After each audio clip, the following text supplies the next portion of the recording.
Let's go to question number one then. Which is when did you first fall in love with gaming?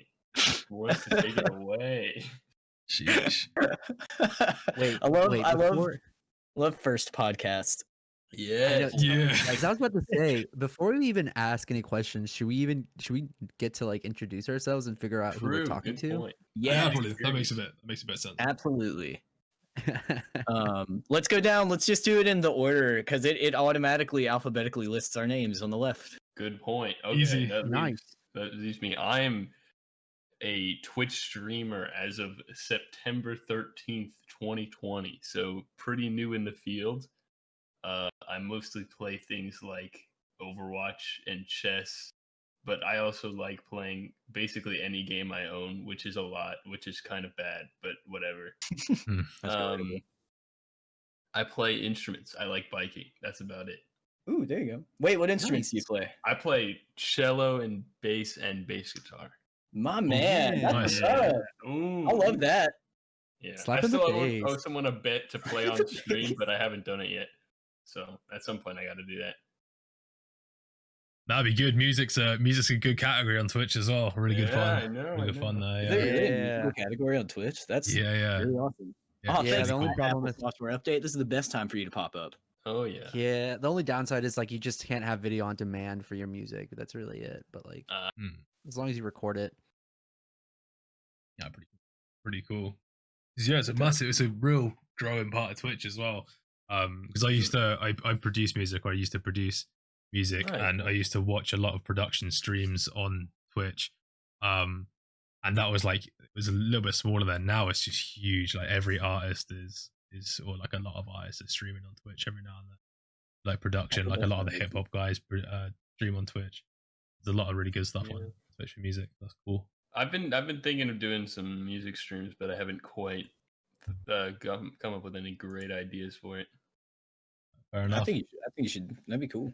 I'd imagine in the past year, with no one being able to go to concerts or anything, that kind of genre has Yeah. like, exploded. Yeah, For for sure. That's really cool. I never thought about Nice. that, but that's really cool. You should do like video game music. That's a good start. That's a good idea. Dude, yeah, I actually there's this one accordionist that I follow on Ooh. Twitch that does cover like music covers, and he takes requests and stuff. So That's cool. Oh, that's awesome. Yeah, it's really cool. That's really cool. Now I want to play music on Twitch. Dang it. Well, maybe we're starting a band on the sidelines. I don't know. Happy We days. could do that right now. We could just hijack this podcast and turn it into a Yeah. recording session. Yeah. All right, Mr. Incandescent, you're up. all right. My name is Incandescent LX. I am a freelance lighting and video designer in the theater industry. Ooh. And I've been streaming since September of 2022. I mean, 2020 as well.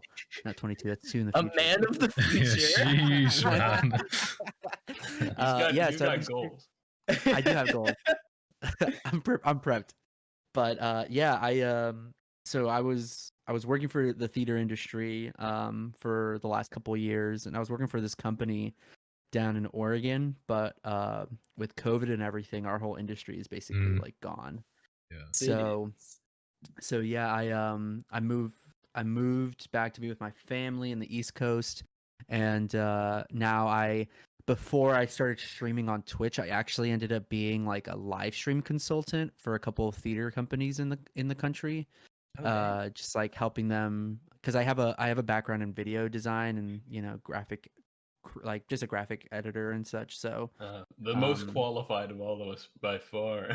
Yeah, that's a lot. That's a lot of qualifications, man. That's cool. That's really good. thanks, man. Thanks, I appreciate it. Yeah, I got hooked up with like I was like the live stream consultant for like a fundraiser, and then from there it kind of blew up, and I haven't been doing it every week, but here and there a couple of companies ask me to create content for them and sometimes run their streams. But yeah, I was like doing that since July, and then August, September hit, and I finally built a PC to do all this, and I was like, you know what? Like, I have so many games in my backlog. Like, why not stream it?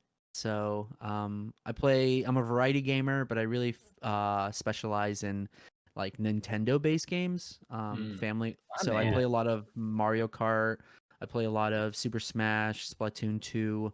But then I also play games like, you know, Warzone, Apex. I tried for a little bit, and I every so often drop a couple of like campaign story driven streams. So I'm actually this Monday gonna start the Scott Pilgrim remastered game.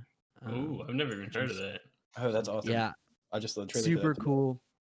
It used to be a game in like the early and mid 2000s. And then they took it down from the stores because I remember having it for the 360 and I never beat it. And then Ubisoft picked it up and now they just remastered it. Came out today. That's So dope. yeah, Days, man. Yeah, that is some variety. You go from Mario Kart to Warzone, bro. That's nice. I know. That was nice. I haven't really played Warzone in a while, but when I first started off, I was doing a lot of like Among Us and Warzone, and then I realized I like started playing Mario Kart, and then like it just started there was a following to it that caught me off guard, and then I realized I was like, oh, I'm actually decent at Mario Kart as compared to like Warzone. So I started picking up. So I started playing Mario Kart more, and I've just been sticking to it.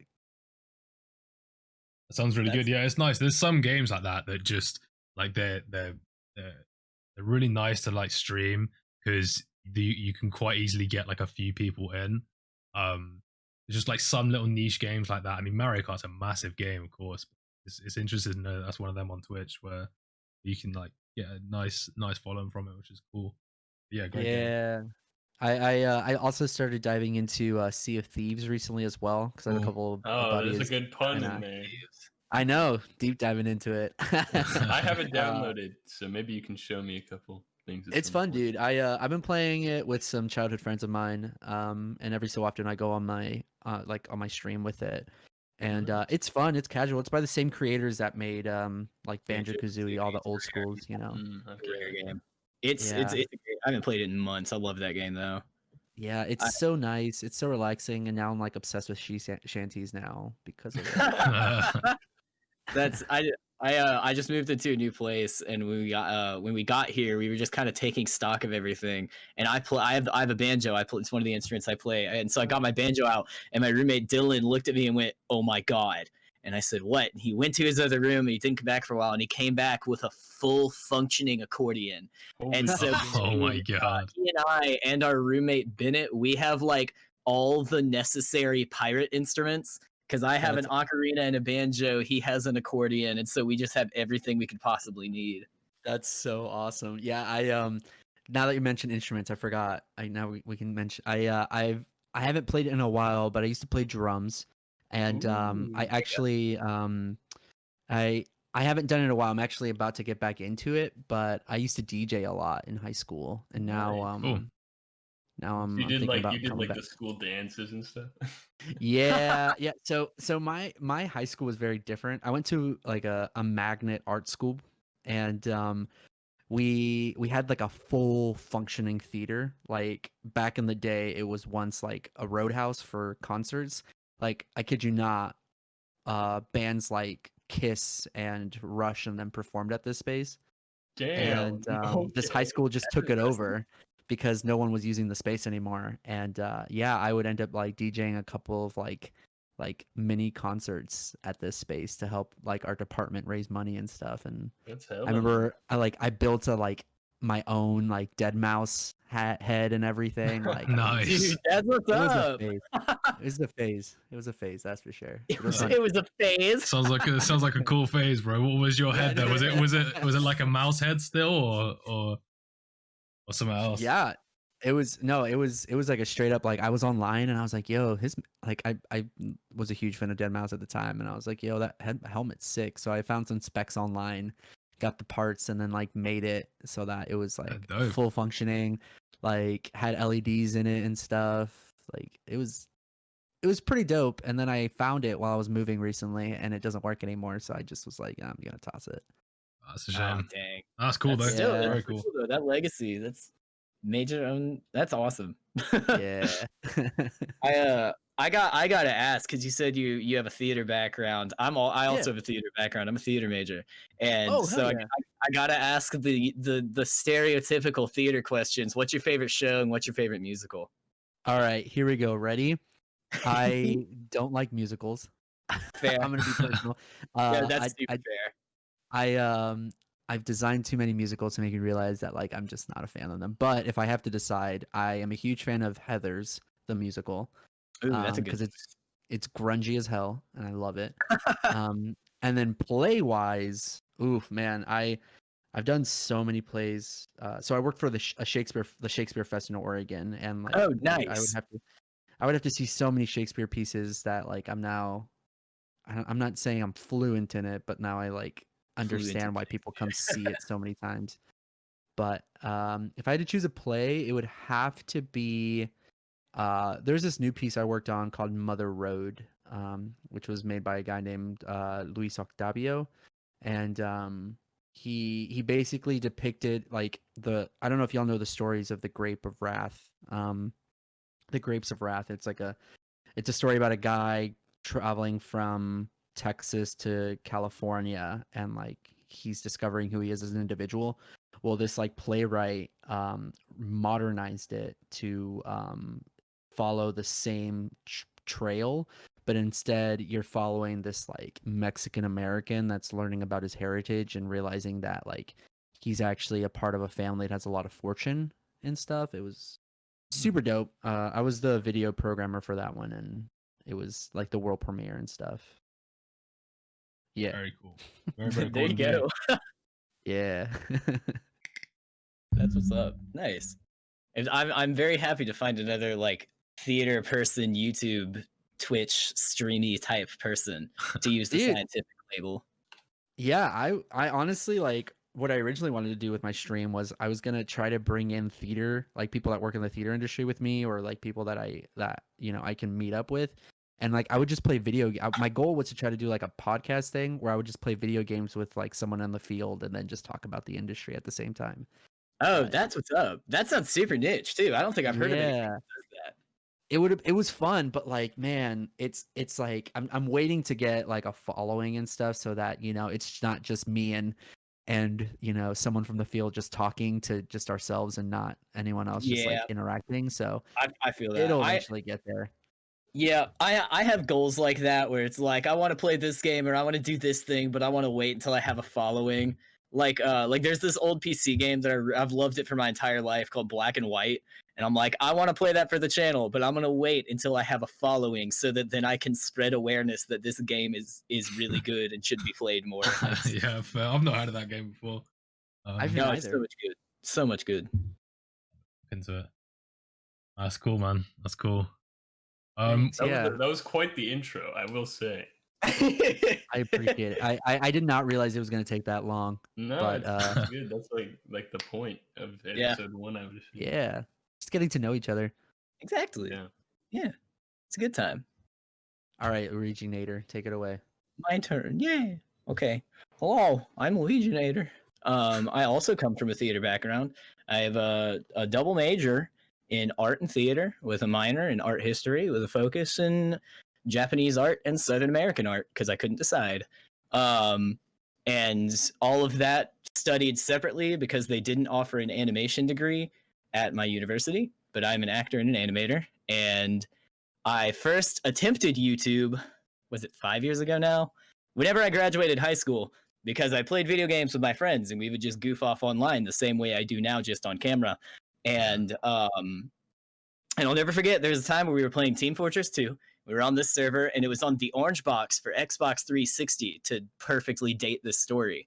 And someone on the team, like, we were just goofing off with people on the team, me and my buddies, and at one point someone went, "Man, you sound just like PewDiePie." And I went, "Who the fuck is PewDiePie?" Because I'd never heard of PewDiePie. I'd never heard of Let's Playing at that point. And that was sophomore year of high school. And so I was like, well, I might be able to do this someday. And then senior year, I said, I think now is someday. And so I tried it, but then college happened, and so I couldn't really do anything with it for a while. And then when quarantine hit, I had a job lined up at the Walt Disney Company, and then quarantine said, "Never mind, you don't anymore." And so I was like, well, if I can't work for Disney, I'll obviously do the second best thing and start a YouTube channel. The hierarchy of jobs. Yeah, fair enough. That makes sense. Yeah. And so I just started it back up. When I think at the time that I started it, I had like I don't even know how many videos at that point, because just old ones that had built up. But at the time where I started taking it seriously, I had maybe 100 subs. That was 7 months ago, and now I'm sitting pretty on like 350 subs as of yesterday. So like I'm getting the slow build. Hell That's yeah, good, man. that's my Awesome. That's a good time. What else? Oh yeah, instruments. Okay. I have a long history with music and playing music because I've done band and or music playing things since like 6th grade. Nice. So I can play. I play the trumpet, I play the trombone, I play the euphonium, I play a little bit of the tuba. I've done percussion. I do ocarina. I know very basic piano. I know the banjo. I know the ukulele. I have a slapstick. That's really fun. I love my slapstick. Nice. I have a really fancy metal kazoo for the sole reason that, fun fact, I started playing the banjo because I played Banjo Kazooie, and I thought, well, I want to do that. And so I started playing banjo. And so once people learned that Banjo Kazooie was one of my favorite things on the planet, and they learned that I played the banjo, everybody's immediate response was, "Oh, you play the banjo? Do you also play the kazooie? Ha ha ha ha ha ha ha!" And so after like the 50th time of hearing that, I decided I'm just gonna buy a fucking kazoo. So Yeah, you had to learn the kazoo. Brilliant. Yes, I do. Yeah, nice. So yeah, fair play, man. Fair play. That's quite a long list of instruments, bro. That's a yeah. long It's I don't own all of those. I don't own a trombone. I don't own a tuba. I don't own a euphonium. But I do own. I have 3 trumpets, 2 of which work. So yeah, it's fun. Nice. Yeah, it's a good time. That's pretty cool. That's pretty cool indeed, man. I think we all do a little bit of music stuff. That's pretty dope. That's pretty dope. It's a good time. It is indeed. Speaking of all of us doing things, natural segue. Let's hear about you. Well, I mean, so I've been content creating now since the start of the UK's lockdown, which was in March. Streaming, all kinds of stuff, mainly first-person shooters. Before I was streaming, I'd done music, so I made electronic music, mainly dubstep and drum and bass. So there's a lot of that incorporated into my stuff as well, but I've been playing shooters for a very long time, since Call of Duty 4, Call of Duty World at War, back on, like the Xbox 360 days, that kind of thing. Then a couple years ago, I started playing competitive Call of Duty and really loved it. It's great fun playing hard like that. So when the lockdown hit, I had a little bit of money saved up, and I thought, screw it, I'm getting a PC. Got my PC, and then opened up Call of Duty and absolutely sucked hard moving from a controller to a keyboard and mouse. So I was grinding for a bit doing that. I joined TSP to play competitive Rogue Company, which is another game that was gaining popularity at the time, and we did pretty well. We played a lot of pretty hardcore games, which was great. Yeah. Now I'm focusing on content creation, so YouTube, playing Cyberpunk at the moment, doing a lot more Rogue Company and Call of Duty stuff, which is super fun. Is very good fun. But yeah, I've never played an instrument before in my life, but I click a lot of buttons on the computer that make sound, so that's my musical thing, I guess. So that's the kind of one. All right. Yes, sir. That's pretty cool. I definitely want to get into the computer music hybrid thing. Really good fun. But- It's a lot like video editing, to be honest. Yeah. I was Oh, about to I'm ask, trash what at editing, which is why I stream. what audio editing service like program do you use to create content? So I use audio editing for making music. I would use Ableton Live. Nice. Yeah, which is super good fun. Absolutely love that software. So I've had a lot of fun on that. I've had like a couple of reasonably successful tracks, like a couple of label releases and stuff like that. But mainly just for fun and that kind of thing. And that's all been done on Ableton Live. All been done on Ableton. Nice. Yeah, great. That doesn't. fun. Yeah, I tried Ableton in high school, and I lasted only a week because I was looking at it and I was like, "This makes no sense." It's the most confusing thing to look at, and it's all grey as well, man. Like they could have colored it in a little bit, you know what I mean? But really good fun. Nice. Yes, sir. All right.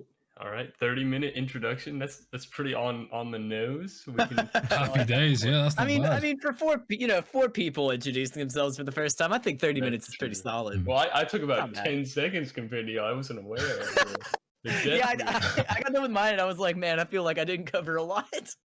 Dude, I was like trying to be right to the point, and I didn't realize there was just so many questions that just came out of my background. It just asked. Yeah, That's you all have a rich good. background, so that's understandable. Yeah, I guess. I don't know.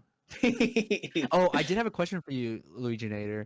You said that you were going to work for the Walt Disney World Company. If you don't mind Yes. me asking, what park were you going to work for? I was going to be at Walt Disney World Resort in Orlando, Florida. It was going to be a great time. Dude. I had a job that was going to allow me to jump around, and it was to avoid giving away too many details because I'm not 100% sure how many I'm supposed to give away. I'll be honest, but yeah, it was a really nice job. I'm a people person. I'm a huge people person, and I just like helping people and making magic and all that. Like when I that's literally like my gut answer. I know that sounds really cliched talking about Disney, but that's just the way that I feel about it. And so I had a nice job where I was going to be able to be in the parks helping people out, and it was going to be nice. I was going to have a park hopper job too. That's what I was really excited about because, a lot of jobs, it's like, you're going to be in the Magic Kingdom or you're going to be in this office all the time forever. But I got to jump. My job was to jump around park to park, and it was going to be very nice. I say was going to be. I have been told once they start fully reopening, I have it again. So I'm just kind of waiting. Yeah, the reason why I ask is because I actually live right down the road from Walt Disney World Orlando. No kidding. Yeah, I was born and raised in the Orlando area all my life. That's what's up. So Disney has a big spot in my heart because I just grew up with it. I actually worked at Universal. We could talk about. We have many things. Oh we yeah, could talk about together. I worked for Universal for 2 to 3 years. I did all the lighting installation for all of like Halloween Horror Nights and like the Mardi Gras parades. Holy shit! Yeah. That's kind of why I kind of like got into the industry, the theater industry, is because like the entertainment sector is so massive here that I kind of just grew up with it, and I kind of just started to become a avid fan of the lighting and video elements used in all these venues, like and all these parks. So, I love that. They're the most underappreciated parts, I will say. People don't realize how big an impact they have on the whole experience. Yeah. Yeah, for sure. Same in streaming as well. Same in streaming and other content creation like video and stuff like that. So it's always stuff like lighting, the things that don't necessarily take the forefront that are super important. Yeah, that's cool. Yeah, exactly. I mean, that's what I like to go on the different subreddits and help people out. I'll like go through and watch their videos, give them advice, give them feedback. I found out yesterday I have a reputation for that in one of them, and it really melted my heart. I loved that. Cool. And a lot of times what I'll tell people is it's like, hey, it doesn't matter that you don't have the best equipment. What matters is that you know how to use what you have. Yeah. Because like nobody starts out with like multi-$100 lighting kits and like multi-$100 mics. Most people start out with like a rinky-dink headset with a built-in mic and like sitting next to a window, Yeah, exactly. Because like at the end of the day, this is my philosophy. I don't know how y'all think, but like honestly, I stream because like I'm a huge gamer and I just love playing games, and my ultimate goal in streaming is just to create like a really cool community to just play games with and just chat with one another. I feel that. Okay, well, but I feel like we're dripping into where some of these questions. I know. go. I was looking at it too right now. Well, so to avoid spoilers, who wants to tackle when they first fell in love with gaming? I can tackle that. I remember. All right, it go for it, man. Yesterday. So I was very young. I grew up going to a grandparent's house where they had, not only did they have a Nintendo Entertainment System with like all the classics, I grew up with grandparents who played those NES games. Wow. Like I vividly remember that's going to my cool. grandmother's house at one point. And we we were just there for dinner and we walked in and like we didn't know where they were, and it just turned out like they were in the backyard, so they didn't hear us come in. But so while they went to the backyard, I went to the room with the NES and I saw that it was paused on a level, and I thought, oh man, this isn't supposed to be on. And I turned it off, and I went to the other room, and they came back in. And my grandma went into the room and came back out and just had this like half laugh, half sad face, and everyone was like, "Oh my god, like what happened? Are you okay?" And she went, "Oh yeah, I was okay. I was just playing Mario." And my heart sunk, and they were like, "Well, what's wrong with that?" And she went, "Well, nothing's wrong with it. It's just that I was on the water world before Caleb went in there and turned it off, and I felt so awful." I'll take that to my grave, feeling bad about that. Oh no. So like I grew up with like Super Mario, and I grew up with a little bit of The Legend of Zelda, but it was really, I would go over, I'd plug in Mario, and I'd leave. Like, that was my day. And so that's how we did until we were like 3, we being me and my brother. And at 3 years old, 3 things happened all at the same time. My brother got a PlayStation 2 and Kingdom Hearts, which was my first like home console platform, like really RPG game for sure. But my first real at-home console game, Kingdom Hearts.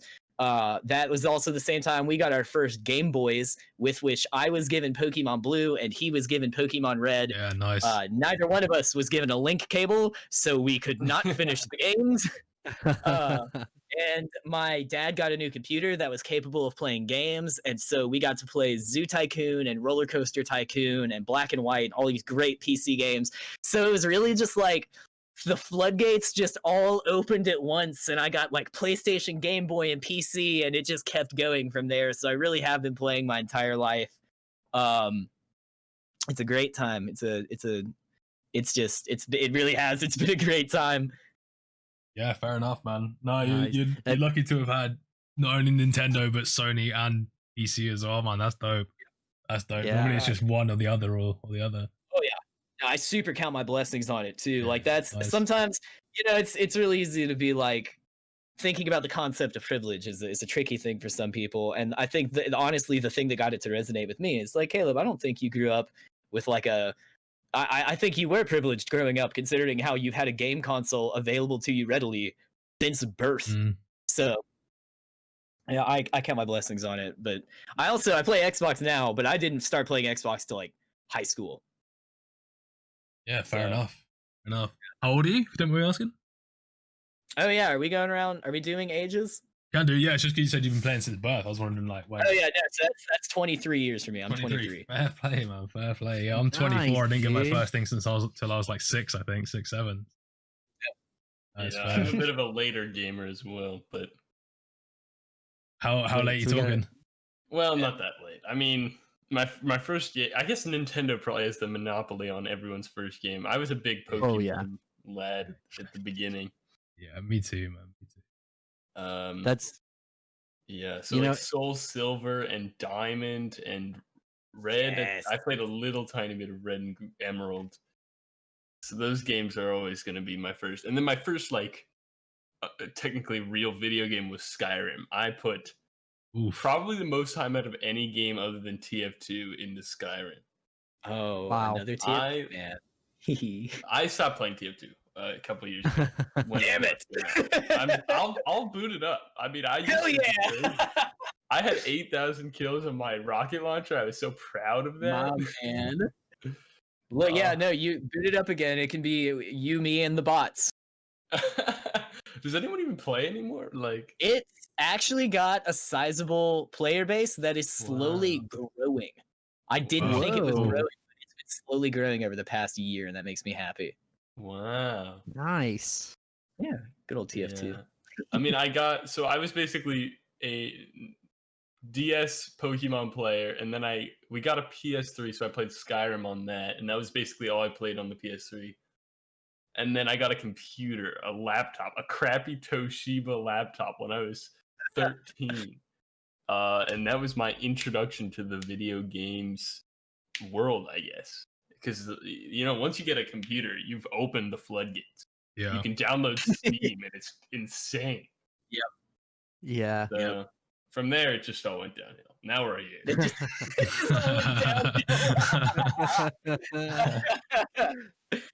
yeah, Nice. that's what it is. It's a floodgate. All it takes is that one Yeah. instance in everybody's life, and then it's like, oh, I think this is forever now. Yeah, I think mine was actually pretty similar to yours. I started on Game Boy Pokemon Yellow, playing that. That was Bless that was a great game. Had my first level 100 was a Fearow that I eloquently named Pecky because I was Nice. an absolute chad of a What's your 6-year-old. favorite Pokemon? I just gotta know. Favorite Pokemon is probably Absol.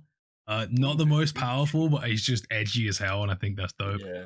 So I'm a Dragonite man. Oh yeah, lovely. Ooh, Understandable. Inken, what's yours? Favorite Pokemon? I'm trying to think, man. Oh,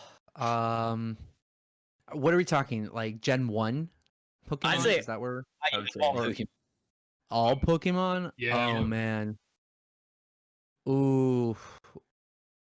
Y'all caught me in a corner right now. Crap. I was just playing Pokemon Go like 5 minutes ago. There's like Right 1,000 before of them now. So, I Yeah, know. so so many many. 1,000. It's so insane. and it's Um, turning 25. Happy 25th birthday, Pokemon. Oh, I know. God. Oh, Happy actually, yo, 25th. hands down, he's an OG, and he terrifies me to this day. But I love him to death, Mr. Mime. I gotta go with God. that. You could not have chosen Yeah. a creeper. You really couldn't. man. Solid choice, but not one that you hear people say. That's my favorite a lot. I respect it. No, I would say that's definitely in like the 1%. I super respect the 1% of Pokemon fans. I love all the cute ones and all the goofy ones. Like, a lot of little kids do it where they'll build their team just because they're like, I like these, and they'll not really Yeah. care about the balance. Yeah, I still do that. I'm still just like, these are my favorites, Yeah. so I'm gonna use these. So my favorite Pokemon, like pretty much forever, it's never really changed, is Munchlax. I fucking love Munchlax. Not even Snorlax. Not even. Wait, I love Snorlax, but Munchlax is He's- my boy. Flipping adorable. Love So, Munchlax. I mean, I much. realized like I kind of had that vibe where I would like choose the ones I thought were cool, and same with like cards. I realized the other day how stinking good I was at both cards and the games. In Pokemon X, which I know is a bit of a more recent game, I had this Rotom Wash, and I would play like people that would play in local tournaments, and I would beat them all. It was so crazy. And that one Rotom Wash would just wipe teams. And I also have these cards, which are actually right next to me right now. Some of them are worth like $200. I was like, God damn, dude, what was I doing as a Ooh. kid? I must have been like a little businessman. There's a speaking about valuable Pokemon cards, I just saw somewhere at some auction someone had a binder of all of the original print Pokemon cards for the first set, God. and it sold for like $1,000 at least. That's it. I would guess much. I would more, expect especially much now. more too. Yeah, there was Let the me look there it was up. the, Let's see if I can the find it. I'm sitting here at the computer. I can first just look edition it up. Charizard went for like a couple 100,000. Huh? Yeah. Yeah, I would Alright. assume. Oh, yeah. Nice. Maybe check my attic. That did. Unfortunately, Yeah, I not was then, about to but say, that's every time I talk about this, I sit Yeah, back and I'm yeah, like, yeah, I don't want all those cards. yeah. we It's so got funny. 'Cause I have like Two a love-hate Pokemon, relationship. and we've got one almost Pokemon. I guess Mario's close. You gotta finish though. I cut you off a little bit. Oh, you're good. No, I have a love-hate relationship with Pokemon. I love it to death, but growing up as a kid, so my first console I ever owned was the 64. And I distinctly remember playing Donkey Kong DK64 because the intro was a banger. That song, the DK rap was the best. DK rap. Hell yeah, I love the DK rap. But so after that, I got a Game Boy Color, and my first game on the Color was Pokemon Yellow, and I loved that game. So much fun to play, but I had a hand-me-down Game Boy Color. It was just like some family friend didn't want it, so they just gave it to me, and it never had like a battery backing for it, so my game would never save. Ooh. So I would like play as a little kid, and I'd be like, oh, this is so much fun, like look at these characters I collect, and then I would turn it off and turn it on, and it would reboot itself. So for a long time, I thought that's what Pokemon was like. It was a game that you just collected Pokemon, and then it would just start all over. And I would be like, wow, Right. You must be so good at Nuzlocke, though. I was like, what a game. I was like, this is interesting. I was still very young. I'm trying to think how old I was. I was like 5 or 6. I may be wrong. But so yeah, I honestly most of my life did not know what a memory card was. Because I'm glad that you brought up Kingdom Hearts, Luigi Nader, because Kingdom Hearts was my wake-up call to me falling in love with gaming. It was Kingdom Hearts and Jak and Daxter. So Ooh, good game. I did not know that you needed a memory card for the PS2 to save your games. I didn't understand the concept of saving games. You know, I would just play, I would turn it off, and then I would turn it on and just play the game all over again and being like, oh, okay, this is gaming. This is cute. So I did that for Jak and Daxter, but then Kingdom Hearts was like my first time realizing like, oh, this is a massive like story-based game that I there's these save spots that are all around the game, and it's telling me I need something to save it into, and I had no clue what it was.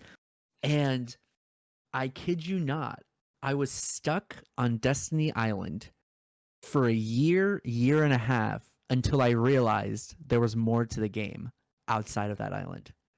Oh my fucking god! Because I did not know as a kid what memory cards were.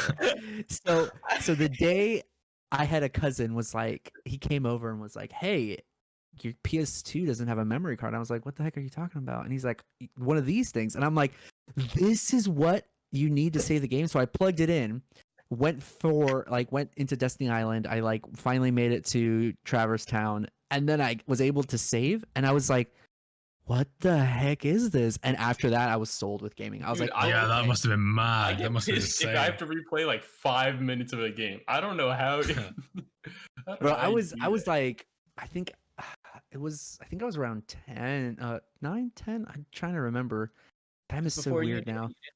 At the time. Yeah, I had no clue. And then here I am, like 25 now with like a PS4, a PC, just like same with you, DJ. Like I'm on that same point where like if my save gets corrupted or if I lose all my data, I like literally cry. I'm not playing at least. I know I'm not playing exactly.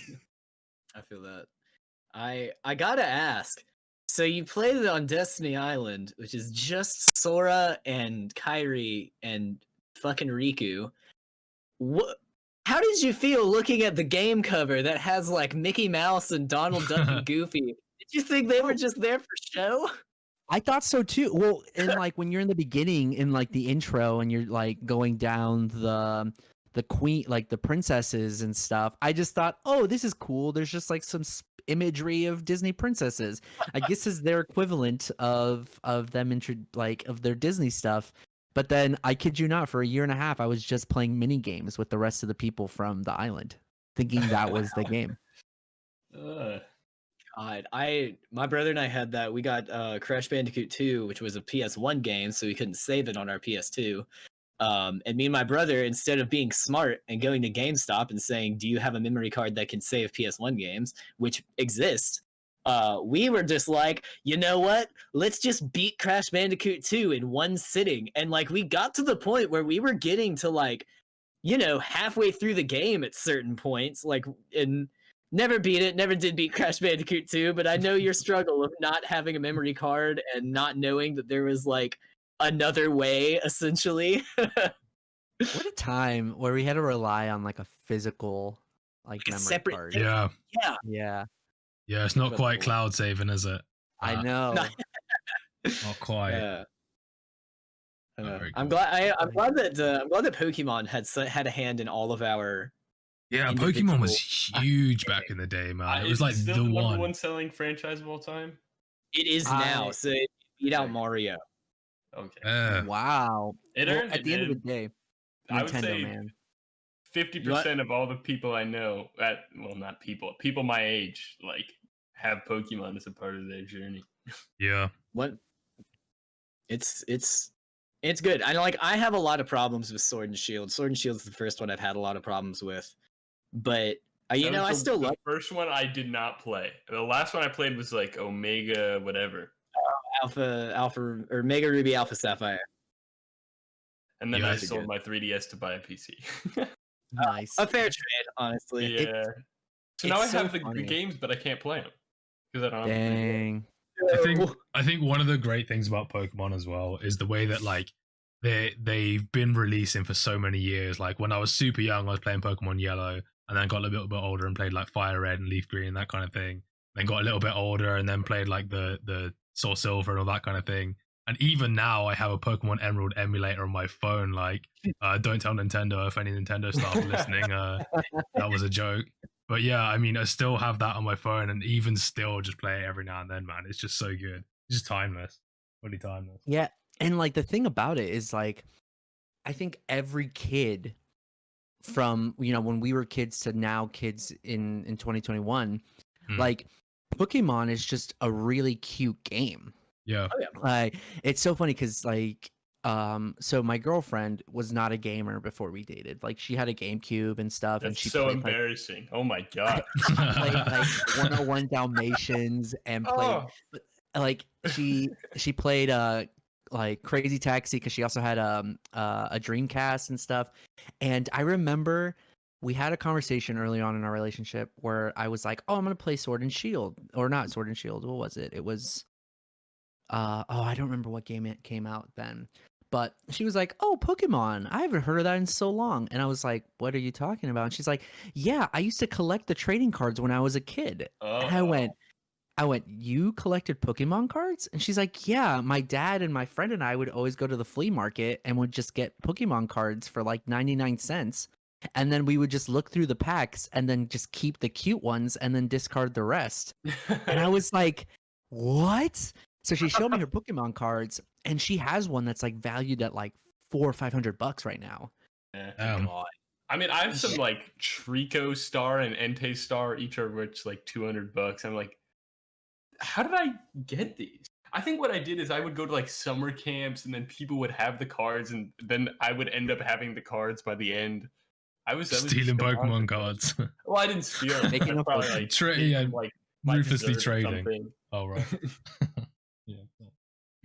No, fair play. Yeah, I think they work because they can't have been worth anything back in the day either. So, like people would just like, I don't think like the kids that played with them, I don't think they understood like the monetary value in the future for them. So there was just like the sentimental value when they stopped playing with them. Just after the flea market, just sell them, whatever. Exactly. Not realizing that they probably just sold it up to 200 grand, like, but there we go. Yeah. So the next question is kind of, I feel like we've probably talked about that, but then the third one, I think I might be wrong, but 3 of us started during COVID. When the question is, how did you manage during COVID? So Yeah, I started. Same. I picked it back up. Cool. And you say you did as well, DJ?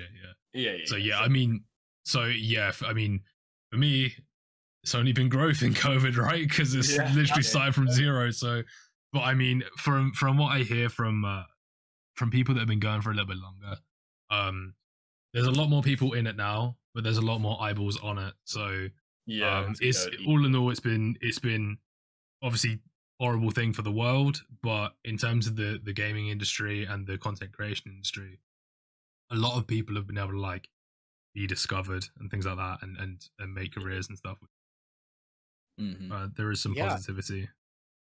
Yeah, apart from I'm sorry, Luigi Nader, that we kind of just like put you YouTuber out, but are y'all affiliated by any chance on Twitch? Nice. Yeah, I just got affiliated like 2 weeks ago, so I feel like it's become, with COVID now, it's become much easier to get at that tier, so that you can, be able to create more. More for me, like I mentioned, it's all about like building that community, and I feel like once you're affiliated, it's much easier to start gunning ho on that now with the subscriptions and everything like that. Yeah, channel points as well. Make it really cool. But, yeah, fair enough. Yeah, and there's a lot of people that I know that have kind of like dabbled in this kind of stuff, and it is really, really good fun for dabbling. But there's a lot more people like really taking it serious, which is cool. The more people that do it, and essentially the more eyeballs that are on it, the more what everyone gets out of it, which is really cool. Exactly.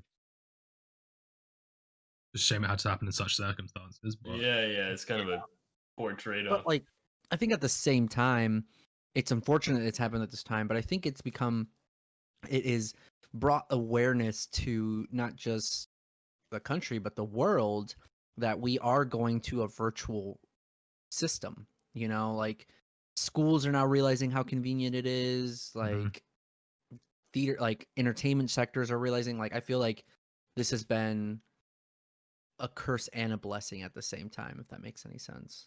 I think for this industry, I think so. A lot of completely exactly. Fucked. But I mean, for this industry, I think people will be quietly, count this as a full blessing. I think there's a lot of people that have done really, really well because of the situation that has arisen from this. So that is good. Is obviously good. It's fair enough. But in terms of view counts, which is what the question is addressing, pretty much everyone is seeing an increase, I would imagine, overall, for the most part. It's cool.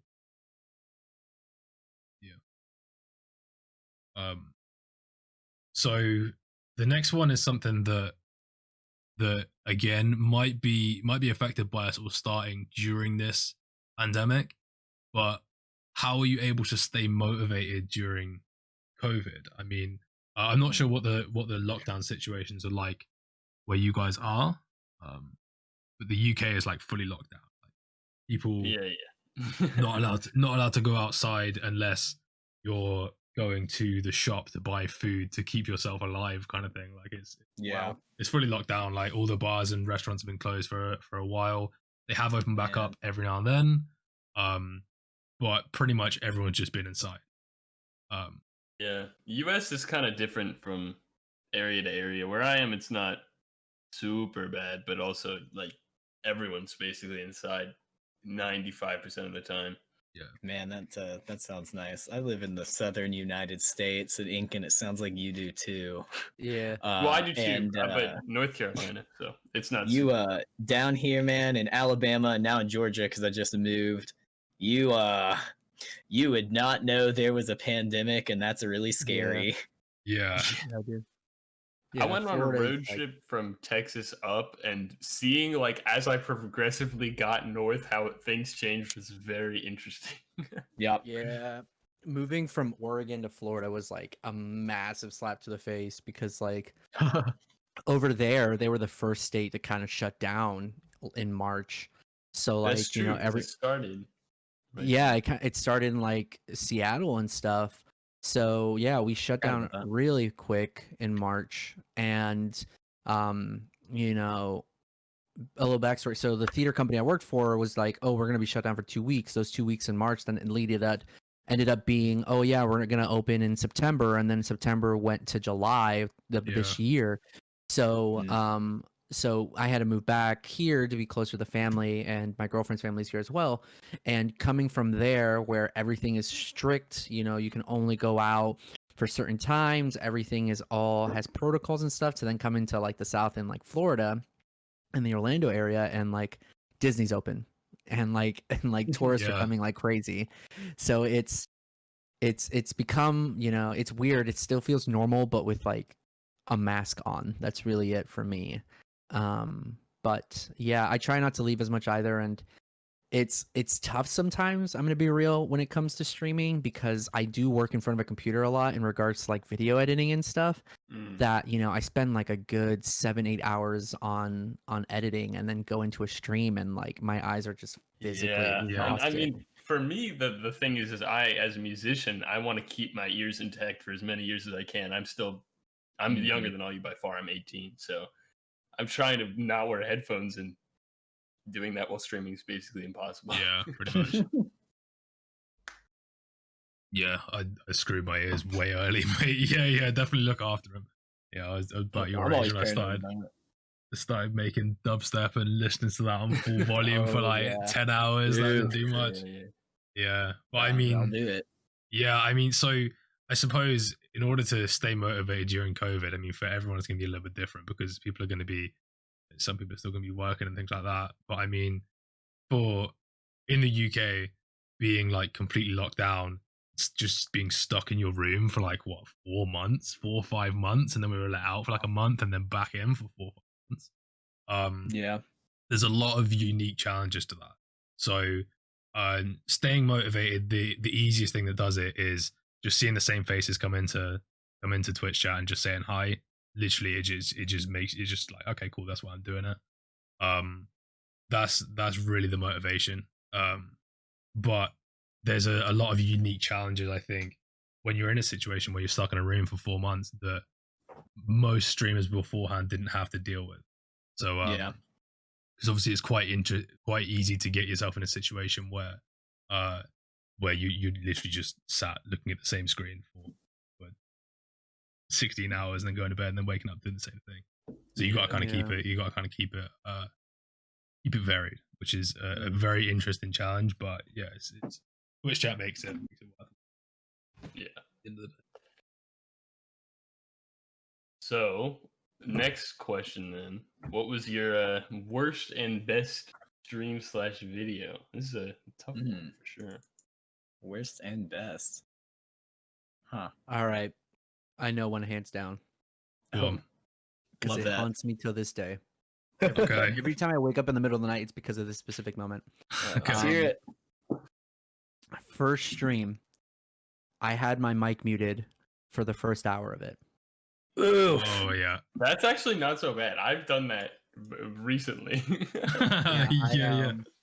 It wasn't like, I definitely was over exaggerating, but like, yeah, obviously there was no one in chat with me, so I was just talking to myself and like playing and stuff, and then I took a break and I came back on, and then I realized, wait, my mic was muted that entire hour and a half. Yeah, I've done the same kind of thing, man. It's I think that's some of the people do. Awful, I mean, for me, terrible. For me, it's never been like I've had something bad, I think, happen. I mean, I'm playing Pogo Stuck right now, and it's bad because I get angry, and then I can't get that angry, so it's like it's just tough. I mean, I enjoy it, and I think maybe it's good content, but it's definitely hard because Pogo Stuck. Yeah. I will say though, I think this is like outside of video and streaming. I think I don't think it's like related to content and such, but I will say one of the worst things for me personally in regards to being a streamer is being able to balance out your life and the stream, your channel. Like, I would love to have time to sit down and go through all my content and create reels and commercials and promos and stuff, but I'm already doing that with other work. So I don't have time to actually like enhance my page and my channel if I have to work when I'm not streaming. And it's a hard balance for sure. I know that feel. Yeah, I feel that. Yeah. Feel that for sure. Because everything, pretty much everything that is worthwhile that will really improve the channel. Like all this stuff like builds and stuff like that. It take quite a bit of time. And that time sink is huge, especially when you think like that could be another stream or something like that. Probably still worth doing, but I mean, it's a huge time sink. So having other commitments, definitely. Finding the balance is one of the hardest parts, in my opinion. Oh yeah. Oh Yeah. I think I've been thinking about it as I've been listening for worst and best video stories. I think so. My best one I know for a fact, but I like that one more. So I'm going to tell the worst one first. The worst experience that I ever had in recording is that me and my friends, Tyler and Will, were recording Team Fortress 2. We were on some custom servers. We were just goofing off. And some user who's on my friends list joins, which, like, usually that's really fun. But I don't remember adding this person because people change their names so frequently on Steam.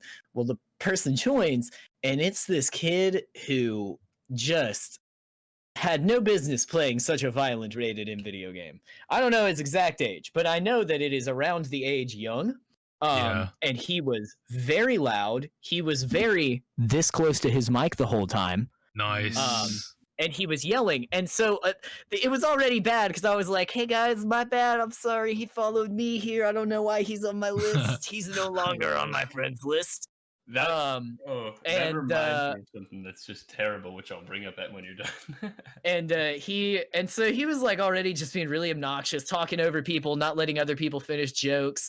And then it got even worse because he started trying to act like he was there to advertise my channel on my request. Which, there are subtle ways that you can be like, hey guys, this is going to be on YouTube, this is going to be on Twitch, wherever, like, if you want to see yourself, jump here. Like, I don't think people really mind if you do it just once and then you're done. Like a one and done, that's fine. But this kid would not shut up. He was asking me, like, what did you do on, like, what about this video? I didn't know you were a YouTuber. Did you guys know that he's a YouTuber? And all this stuff, to the point of where, like, people were getting mad about it. And I was like, this is a bad time. And I was like in Discord with Tyler and Will. I was like, guys, we got to do something. We have to leave. Like, this is not good.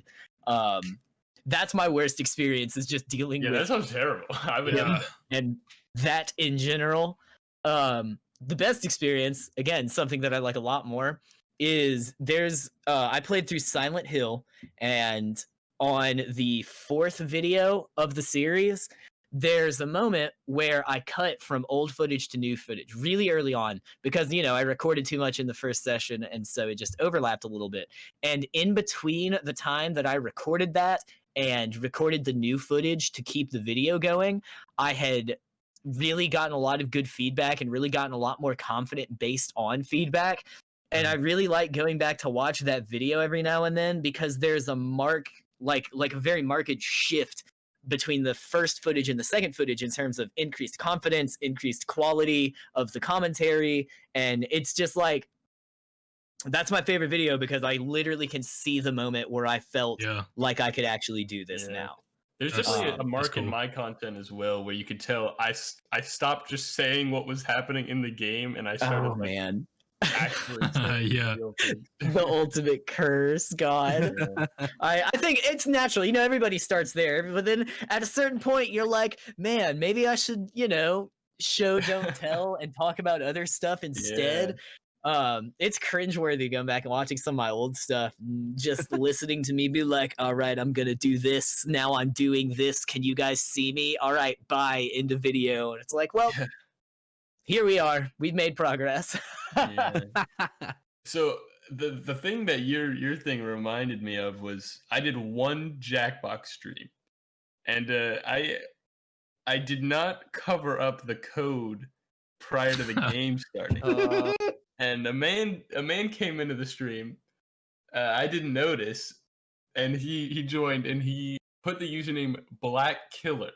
God! I thought, it's probably just some username. It's probably fine. And thank God it showed up on someone who wasn't streaming.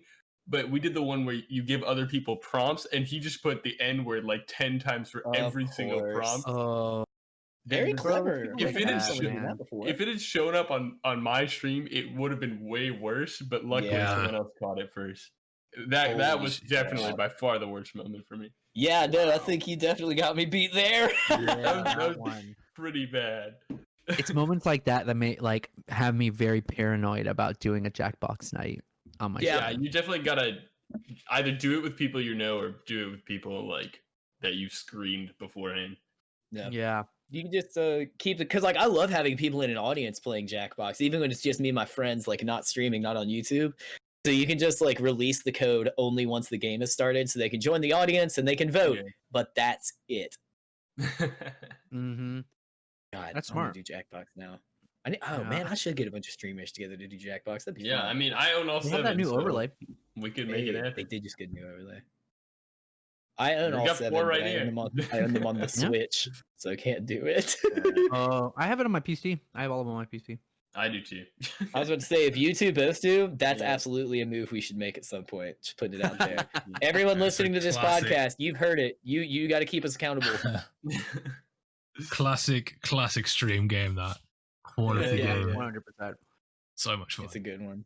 They always do I'll tell you- super well whenever I do them. For sure. You want to talk about stuff that's excelled during quarantine? It's Jackbox. All of those games had to have like tripled in sales Mm. since Oh, yeah. this Oh, Oh, quarantine 100%. started. What? And they're always on sale too. Yeah, dude, they gave Drawful 2 away for 1 cent at the very beginning of the pandemic. I missed that. True. That's crazy. So, and I mean, like, yeah, it's it's Drawful 2. It's not the best one, but it's 1 cent. That's I so know. good. Those are some good best and worst streaming memories. I liked those. Yeah. Any other standouts? I mean, to be fair, probably my best stream, like my most favorite stream was I think it was the day after I hit affiliate, maybe a couple days after I hit affiliate, and I'd figured out how to put a bits text to speech thing on, Wow. but I hadn't figured out how to set it so that the minimum bits was over 1. Oh no. And I had just like all of my friends and like all of just the people in my community were just absolutely going wild with it, and it was just hilarious. I was trying to play Rogue That is Company, good. Yeah. trying to like sweat out and clutch up for the team, and I just had like the text to speech going it's just in my ear the whole game. I'm just that was hilarious. Gorgeous. I love that. It was really Aw. really funny. So that was really nice. It was really good feeling like community and stuff. And then yeah, just not being able to play the game, but love no money. So that was great. It was great. Yeah. Actually, thank you for reminding me. I think my best stream, and it's also kind of ties up with what made you blow up, because it was when I got rated for the first time on my channel with like over 25-30 people. Holy cow. And it was my I've never had that ever. So backstory. So that day I was playing Mario Kart, and I like only had 2 viewers like just watching me, and I was like just casually playing. And a few weeks back I bought a one of the Logitech 1080p cameras on the Facebook Marketplace from this dude that was selling it for like $50. So I was like, yo, this is a steal. So I went to his place, and it turns out he was also a streamer. He's a Twitch streamer, and he does a lot of Mario Karting and stuff. And I told him, I was like, he was like, so what are you getting the camera for? And I was like, oh, well, I just started streaming. And at the time I was using the EpoCam feature for my iPhone. So I was using my iPhone as a camera, and it just was not as great as I was hoping for. So I told him that, and he was like, yo, I'm a streamer, and he was affiliated, and he has like over 500 viewers and stuff, followers and stuff. And he was like, yeah, what do you play? And I was like, well, I play a lot of like Nintendo games. And he was like, dude, I am like, my go-to stream is Mario Kart.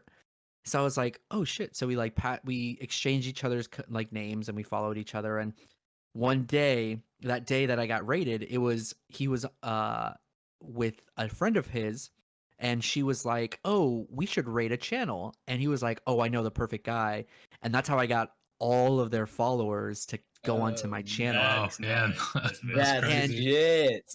And Yeah. it was crazy because I was at a point where I was like, you know what, I'm doing this for fun. I don't think I'm getting affiliated by the end of the year and stuff. And my following went from like 20 to like 55 in Yeah, one night. nice.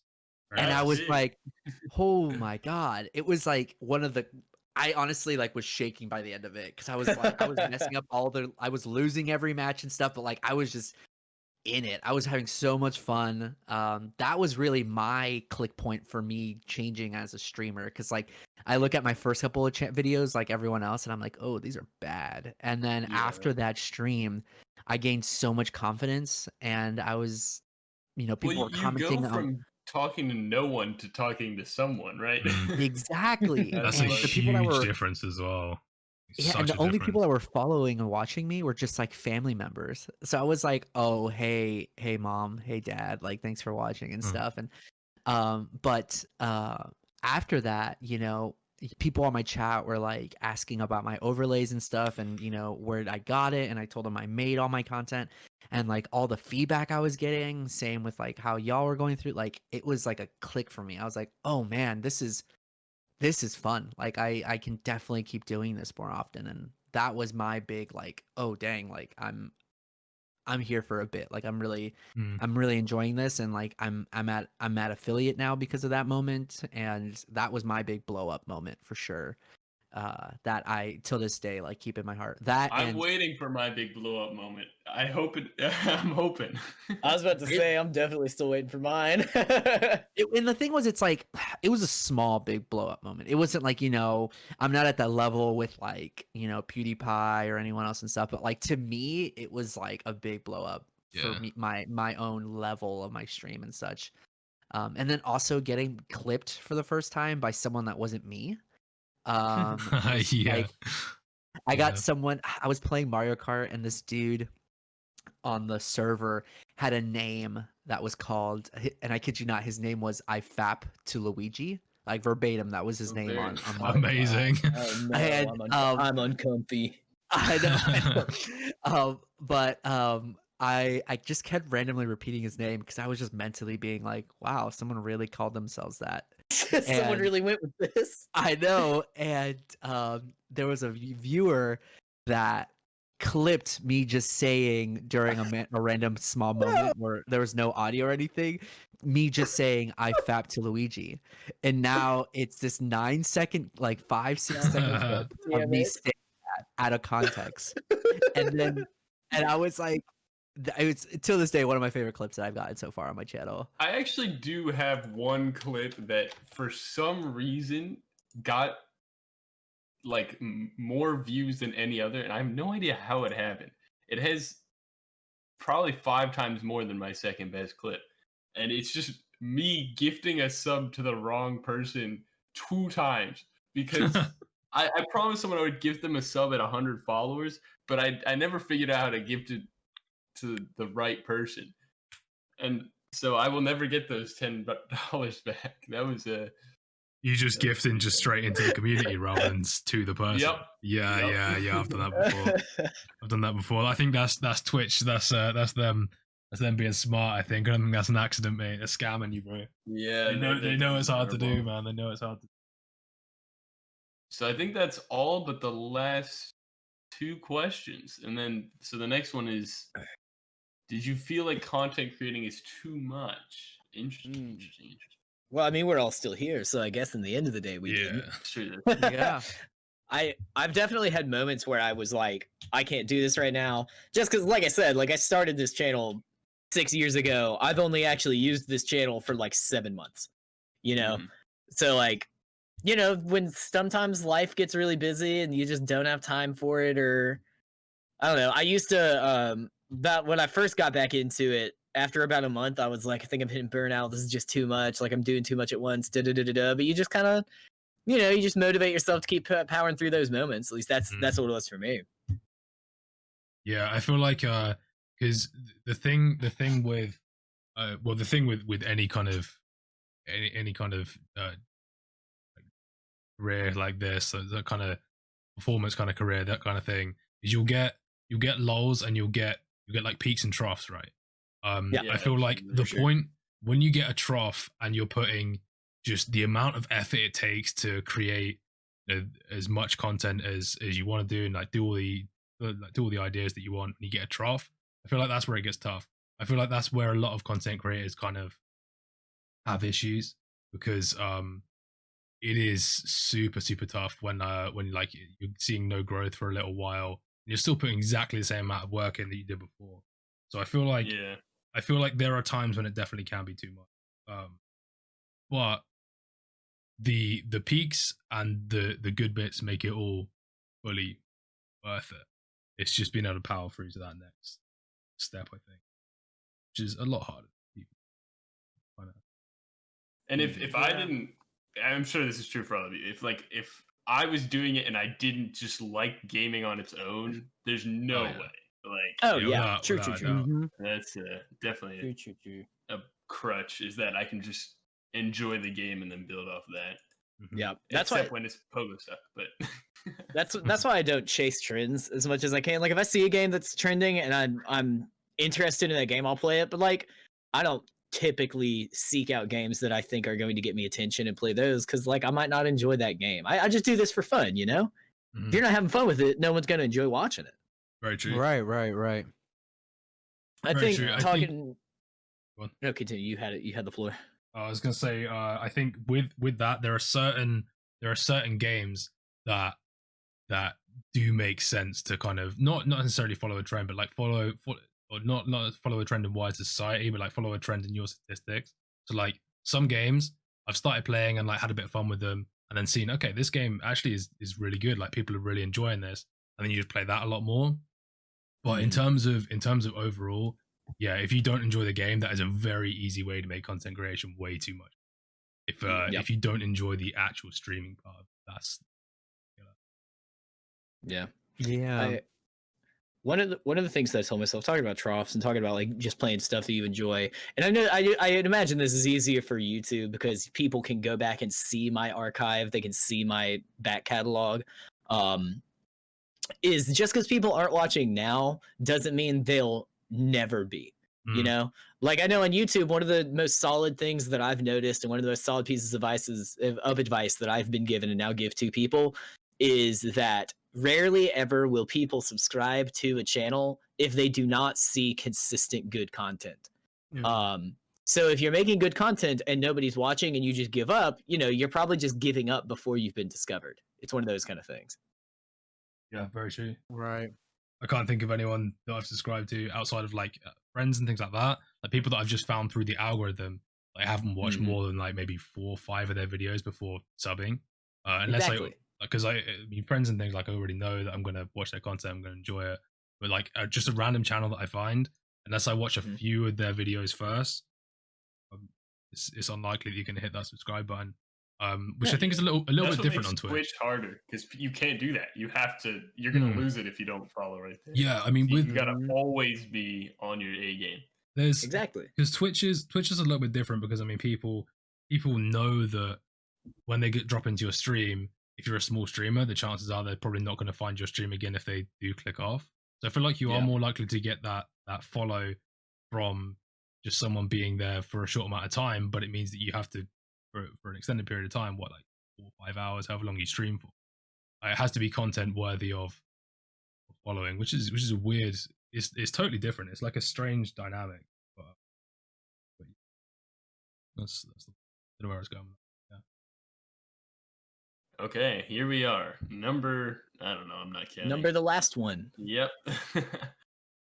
So, oh my God, this question is literally what we've been doing for the last hour and 20 I was going to say, I answered this in the first, like my introduction was this question. We came full circle.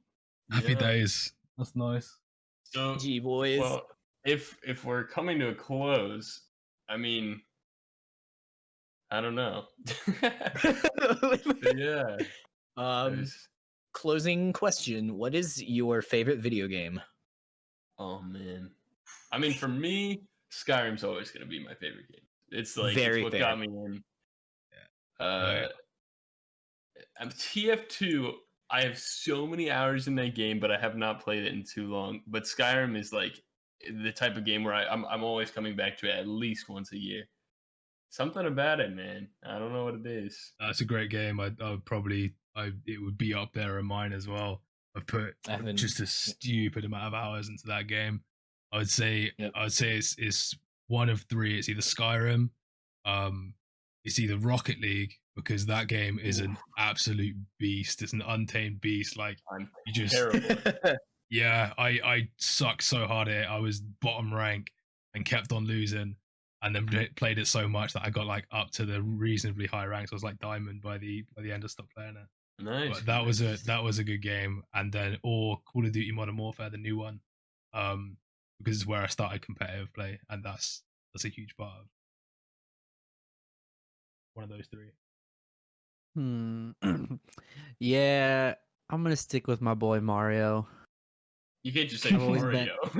I've always been a fan of. Sorry, if by Mario I mean Mario Kart. I've always like enjoyed Mario Kart because it's like Mario Kart 8. I actually my favorite one, hands down, and it deserves a remake, is Double Dash. My God, I knew you were gonna fucking say that. Yes, it does. There's no reason that they shouldn't have just used a Double Dash mode. I agree. Like I get them not wanting to do Double Dash 2, but like give me a Double Dash mode in Mario Kart 9, Nintendo. Yeah. Mario Kart has just been a huge part of my life in regards to accessibility, because it's an easy to learn family game, and I have two younger siblings, and I have a lot of younger relatives that I just till this day remember times where we played together, at my place or at their place and stuff, and goof around and stuff. Like, it's a game that you don't have to enjoy racing games. It's just like a fun casual party game. And I have a lot of memories with it. I did a random Mario Kart tournament when I went to go visit Vegas one time. Oh my gosh. Yeah, I didn't know, but I was staying at the Luxor, and they have the esports arena there. And the first night we got there, my two friends and they were having a Mario Kart tournament, and I was 2 shots in, and I was like, whatever, I'm gonna do it. I was 2 shots in, started driving. I started driving, and I think it's supposed to be the other way around, but okay. I know, yeah. I didn't realize how big it was gonna be. Like, that was the first time I ever was featured in a Twitch stream, because this arena was actually streaming it. And that's what's up. And I was like, this is cool. And I didn't win, obviously, because there were some people that were rather legit, but I made it to like the semifinals, which was nice. And I think it's just a game that it deserves another version of it. I'm kind of sick with Mario Kart 8 and Mario Kart 8 Deluxe. But have you seen the rumors floating around that the Switch Pro is going to launch with Mario Kart 9? That's what I heard too. They're going to say it's going to launch with Mario Kart 9. There have been a lot of rumors that the Diamond and Pearl remaster is going to be on it. Yeah, I heard about that. Which, honestly, if the new Mario Kart and the Pokemon remake are both for the Switch Pro, then that's it. Like, that's how they're going to get their sales for it. Oh, 100%. That's what they did with the original Switch with Breath of the Wild and Mario Kart 8. I remember, because everyone was so mad. So I was one of 4 people in the world who owned a Wii U. And it made me so mad that there were so many opportunities that they could have used to save that console, and they didn't, because they had Breath of the Wild. They delayed it to release on the Switch. They had Smash, which is the only Smash they ever also did handheld for. That 3DS. And it's just like you wasted your 2 system sellers here, guys. Yeah, I think the Wii U is just a buffer for them to come out with the Switch. Oh, for sure. Like, it wasn't out for that long, so sure. I'll also definitely, because I don't think that Nintendo is like quote unquote for kids, but I fully understand it is the gateway, so it is the one that most kids play first. Exactly. And parents absolutely got confused by the name. If they had given it any other name, it would have sold better. I stand by that for my entire life. I will. My favorite game, to bring it back to the closing question, is it's really hard for me to say what my favorite game is, because I have several games that I have said are my favorite, and I have several games that I can go back and play Skyrim is always on that list. I take an annual pilgrimage Damn back to straight. Tamriel. Yeah. I always play through it at the worst possible time too. It's usually during finals. I'm sure this year it'll be like, next week when I'm in training for a job or something. But Banjo-Kazooie is also always on there. Banjo-Kazooie is extremely influential on me in terms of like the games that I like, the humor that I like, et cetera, et cetera. Black and White, that old PC game, is absolutely on there. The one that I usually pull out and put on top is Luigi's Mansion. Dude. Because that's the first game that I learned how to play like forwards, backwards, and sideways. It's one of those games that I'll still go back and I'll beat it. I'll beat the whole game, and then I'll say, "All right, cool, let's play it again." Like most of the other games, like Skyrim and Banjo, I'll have to take breaks in between. But Luigi's Mansion, I could legitimately play on loop forever and not get tired of it. That's a good sign that it's up there for you at least. Yeah, it makes sense given my name and my branding and everything. That's Right, I found Luigi, right? I should have guessed that. I'm very predictable. I'm a very on-brand person. You will come to learn. That's a good thing. It's got to be a good thing. Yeah, you got to do something. All right, y'all. Got all the questions. I think we're at the hour and a half mark. It's pretty solid. Yeah, not Nice. bad. Not bad at all. So I think I'll first add all of you, and I can invite you to my server if you would like. But we should definitely hit either Jackbox. I play Overwatch a bunch, but I'm happy to do whatever you guys want at some I'm point. absolutely down for Jackbox anytime. Yeah, sounds good to me, man. That's a quality game. I love Jackbox so much. Boom. All Well, I right. mean, yeah, that's the one then, I guess. Thank you for all those that listened, especially all the way to the end. Yeah, I guess we handed it on over.